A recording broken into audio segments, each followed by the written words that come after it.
आओ आपको पढ़ाते हैं अपने पवित्र शास्त्र, जिनको ये नकली हिंदू धर्म के नकली गुरु आज तक नहीं पढ़ सके ना समझ सके।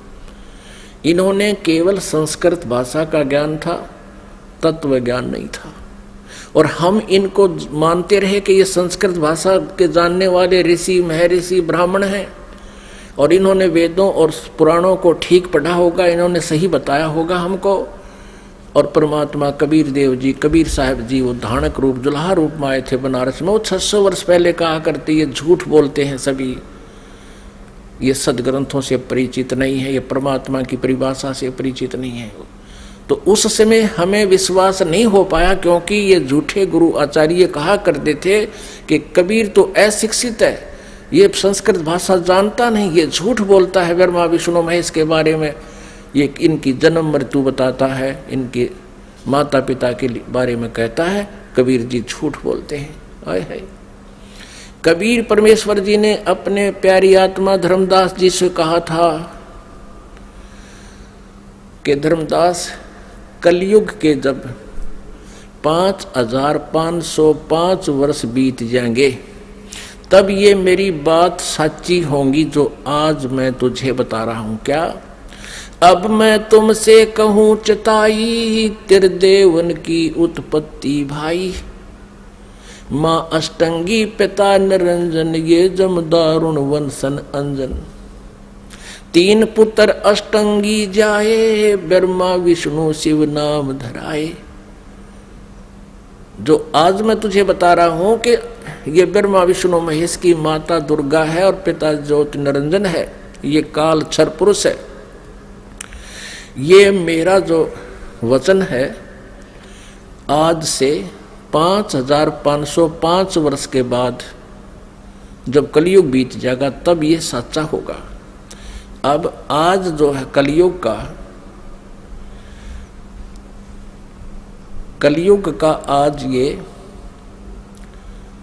वो समय आ गया है। 5500 जो बनता है वो सन 2000 में बनता है, ईसा पूर्व ईस्वी में। आपको प्रमाण देते हैं थोड़ा, आप जी को ये कंसेप्ट क्लियर करते हैं कि वर्तमान में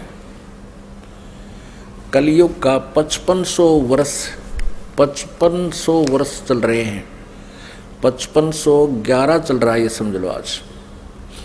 और इससे 5 वर्ष पहले सन 2000 में 5505 वर्ष हो जाते हैं। आपको प्रमाणित करते हैं, ये देखिएगा। एक ये हिमालय तीर्थ है, ये पुस्तक का नाम है हिमालय तीर्थ, और ये शंकराचार्य वालों की परंपरा से प्रकाशित है। हिमालय तीर्थ जेपी नंबूरी उप मुख्य कार्यकारी अधिकारी, श्री बद्रीनाथ केदारनाथ मंदिर समिति, ट्रैक्स एंड ट्रुक्स, कलकत्ता, इतने से। ये पहला प्रकाशन 2009 में हुआ है। प्रकाशक है रंजू चक्रवर्ती, ये ऐसा मुद्रक हैं गिरी प्रिंट सर्विस, कलकत्ता। अब इसके पृष्ठ नंबर 42 पर आपको दिखाते हैं। पृष्ठ नंबर 42 पुस्तक है हिमालय तीर्थ, और यहाँ देखना शंकराचार्य का विवरण है।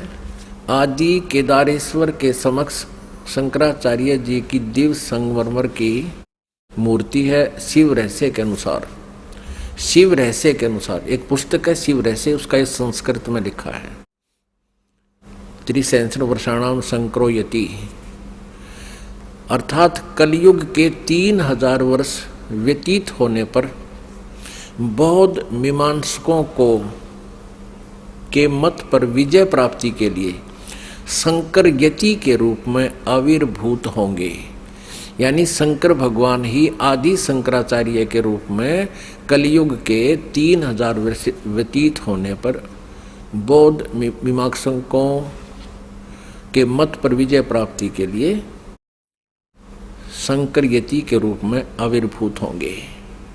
शंकराचार्य के दर्शन के उपरांत ये आगे लिखा है। अब हम दूसरा आपको दिखाते हैं। अब इससे सिद्ध हो गया कि जब कलयुग 3000 वर्ष व्यतीत हो चुका होगा, उस समय आदि शंकराचार्य जी का जन्म होगा। अब ये प्रत्यक्ष प्रमाण ये कर रही है दूसरी पुस्तक कि ईसा से 508 वर्ष पूर्व, ईसा जी के से 508 वर्ष पहले शंकराचार्य जी का जन्म हुआ।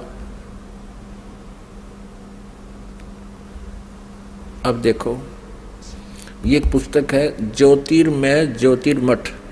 ये हैं आदि शंकराचार्य जी, और ये हैं इनके बाद अब जो वर्तमान में श्री स्वरूपानंद जी शंकराचार्य, ये दो पीठों के शंकराचार्य हैं, दोनों का आचार्य इनके पास है। ये पुस्तक है ज्योतिर्मय ज्योतिर्मठ, और यहाँ देखना जनवरी 2007 में छपी है। संरक्षक हैं अनंत श्री विभूषित ज्योतिष पीठाधीश्वर एवं द्वारका शारदा पीठाधीश्वर, दो के हैं ये मालिक, जगत गुरु शंकराचार्य स्वामी श्री स्वरूपानंद सरस्वती जी महाराज। संपादक एवं लेखक एवं संकलन करता है विष्णुदत्त शर्मा, अध्यक्ष आध्यात्मिक उत्थान मंडल दिल्ली।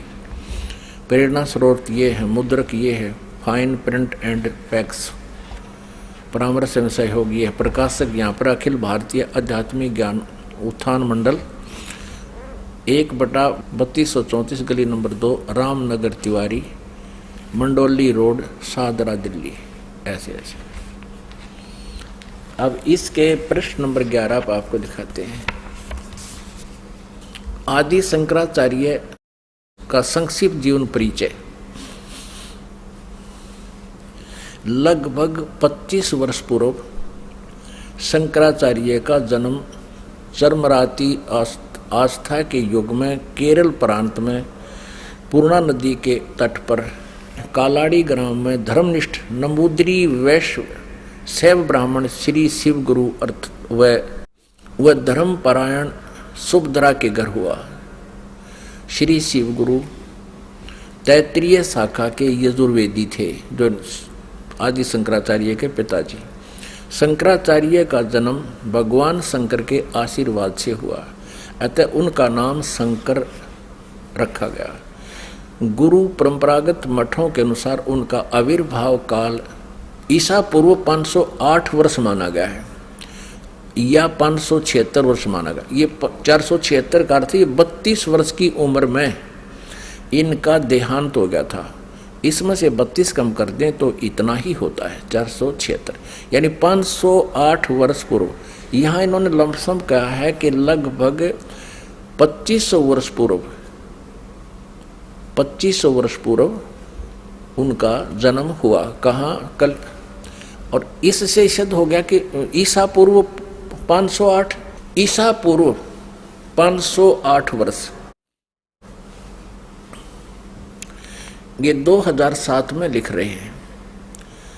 तो ईसा की 2000 मानकर हम चलें तो उस समय 508 वर्ष पूर्व, यानी 2000 से 2508 वर्ष, यानी 2508 वर्ष पहले प्लस में जोड़ दो 3000, 5508 वर्ष हो गए।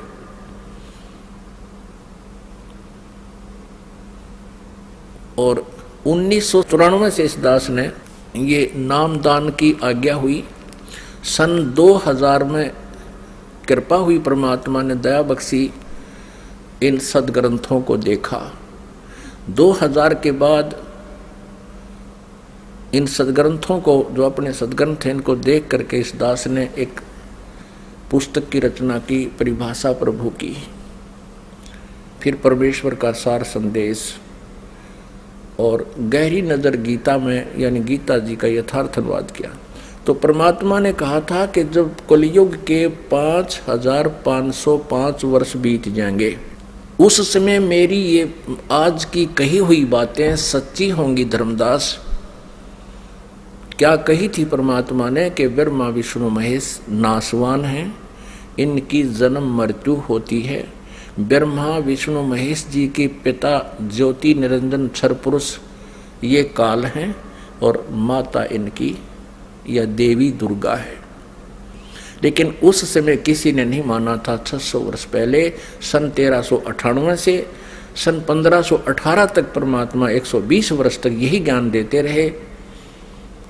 लेकिन इन नकली गुरुओं ने, इन हट्ठी आचार्यों ने इस परमात्मा के ज्ञान को हम तक पहुंचने नहीं दिया। परमात्मा कबीर जी कहा करते, ये दुनिया अजब दीवानी, मेरी कही एक ना मानी। देख किसे दीवाने हो रहे हैं नकली गुरुओं के ऊपर, इनकी दंत कथाओं को सच्ची मान रहे हैं और हम जो सत्य बता रहे हैं उस पर विश्वास नहीं कर पा रहे। तो इसके लिए परमात्मा ने ये समय सेलेक्ट किया था कि एक समय कलयुग आएगा, उस समय सभी जनता को शिक्षित करेंगे और जनता जब शिक्षित होंगे, श्रद्धालु शिक्षित होंगे, तब सदग्रंथों को स्वयं आंखों देखेंगे और गदगद हो जाएंगे। हमें परमात्मा चाहिए और हम इन सभी सदग्रंथों को, पवित्र चारों वेदों को, पवित्र 18 पुराणों को, पवित्र श्रीमद् भगवत गीता जी को हम सत्य मानते रहे हैं और सत्य मानते हैं और उनमें जो लिखा है तो आज हमने उनको स्वीकार करना चाहिए। इन लोक वेद सुनाने वाले आचार्यों गुरुओं से हमने पीछा छुटाना चाहिए। इसी में हमारी बुद्धिमता है। और परमेश्वर कबीर जी कहते हैं, जान बूझ साची तजय और करे झूठ तने, ताकि संगत है प्रभु सोपन में बिना दे। इतने प्रमाण देखकर भी इन नकलियों से नहीं हटते हैं, सच्चाई को ग्रहण नहीं करते हैं। तो उसके विषय में कहा कि जान बूझ साची तजय और करें झूठ तने, ताकि संगत है प्रभु सोपन में बिना दे। फिर इसे नकुम्या तत्व कहते, दूर है ठीक, जो इतना कुछ देखकर भी नहीं मान रहे हैं। इन आदि शंकराचार्यों ने भी, इन शंकराचार्यों को भी ब्रह्मा विष्णु महेश की सतिथि का नहीं पता, इनको अजर व अमर कहते हैं। तो पुण्यात्मा परमात्मा कबीर जी ने कहा था, एक ना भूला दो ना भूली, ये भूले सब संसारी।